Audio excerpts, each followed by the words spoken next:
According to Ian Rappaport, a big splash. The Bears are signing star linebacker Tremaine Edmunds from the Buffalo Bills. 24 years old?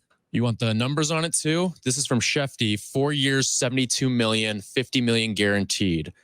Largest 4-year contract for an inside linebacker in the NFL. Let me give you the breakdown. This comes from Matt Bowen on he ranked the top 100 NFL free agents on ESPN.com. Tremaine Edmunds was ranked 11th of the top 100. And again, like Waddle just said, the age entering this year, he's 25 years old. Yeah. The Bears are getting players who are entering, like they're signing Nate Davis, 26. Tremaine Edmunds is going to be 25 years old.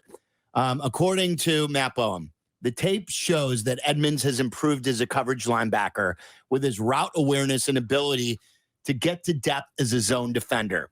He's long at 6'5" linebacker with downhill acceleration against the run and second level range to track the ball.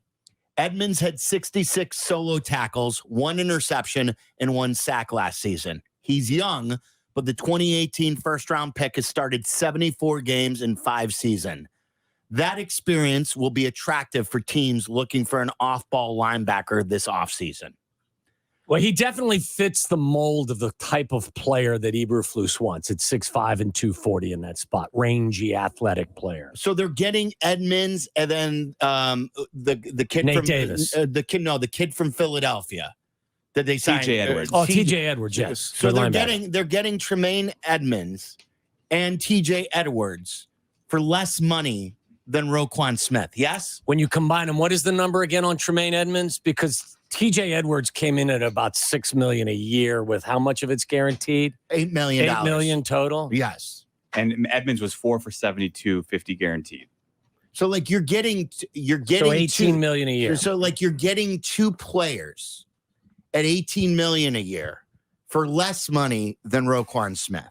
Off-ball linebackers, right? Yes. 2 off-ball linebackers. Correct. For less for the price of 1. That's what I mean. Like, and this guy fits the again, he's style. Like the style, his body, his build. He's 6'5", he's 250, long and rangy. He's an explosive athlete too. Yeah. I remember his draft year, he ran, I think, a 4.5 40. So he's got some athleticism at that spot. all right. So now the Bears Starting to heat up now. Yeah. So the Bears they have signed TJ Edwards, the leading tackler from the Philadelphia Eagles. A lot of help up front, obviously, but a guy who makes tackles. Sure. And a guy who really has come from nothing, an undrafted free agent out of Wisconsin, a local kid too. Yes. Like Jack Sanborn. And so they signed him to really an $8 million guaranteed deal.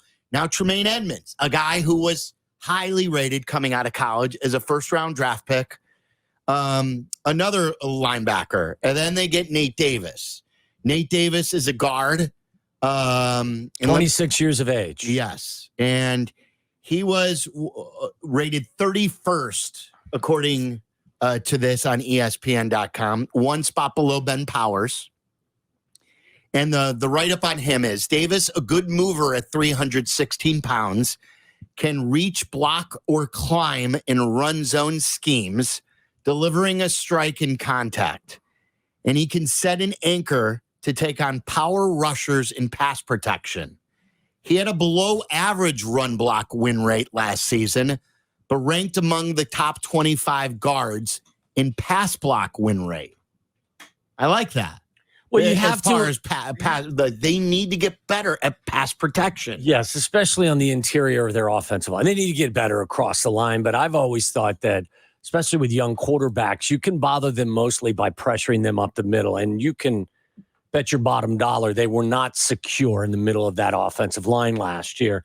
This helps. If you can get Tevin Jenkins to stay healthy, he's going to take one of your other guard spots. If Lucas Patrick becomes if he's healthy and plays in a manner in which they projected he would play in 2022, you're better there. They may still pursue somebody else at center. They may still be pursuing Orlando Brown Jr. I don't know. But these are all players that fit now, make you a better football team, and all of these guys are young. Nate Davis is 26. Tremaine Edwards is 24, will be 25 when the season begins. Same for TJ Edwards. So work being done, and they look to the future. They look at these guys as pieces to a puzzle that won't be finished maybe for another year or so. But this is the reason why I said all along, with the amount of resources that they have, I'm not telling you this is a Super Bowl caliber team this year. But if they don't improve visibly and with regard to their win total, something went wrong. Because you can become a more competitive team quickly if, in fact, you deploy your resources in a reasonable and good way. And so far, it feels good. It feels right. Does this tell you that they are not counting on Tevin Jenkins? They have Cody Whitehair at one guard position. They have Tevin Jenkins at the other guard position. I know you can never have too many. Maybe you kick Cody Whitehair into center. He's played some center. Right. I've mentioned that before, too. Does that mean that Cody Whitehair isn't long for this team? Don't know. I mean, these are all, good questions that Ryan Poles is going to be hit with after the free agency period comes and goes, or certainly after the draft. Look, this is a group that you can't have enough good offensive and defensive linemen. Right. Like we've been complaining about the crew up there up front. Like if you've got 4 good guards instead of just 2, okay, that's a pretty good problem to have. We'll figure it out. Right. You're signing Nate Davis, though, to start at guard. Absolutely. Right. So now you have Cody Whitehair and you have Tevin Jenkins.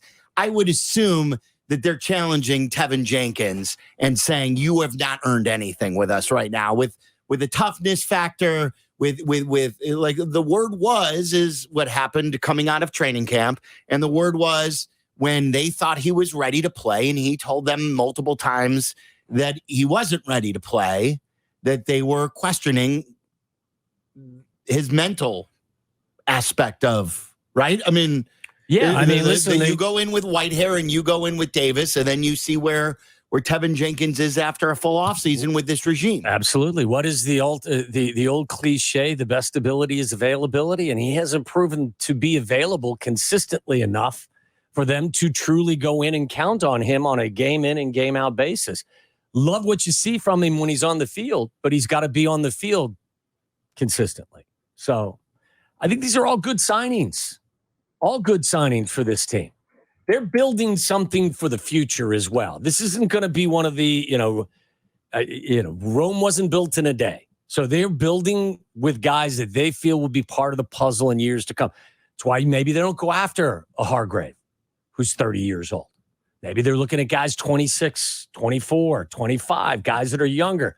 Maybe Hargrave, as a fantastic player, is on the downslope by the time they feel like their team is really, really, really good.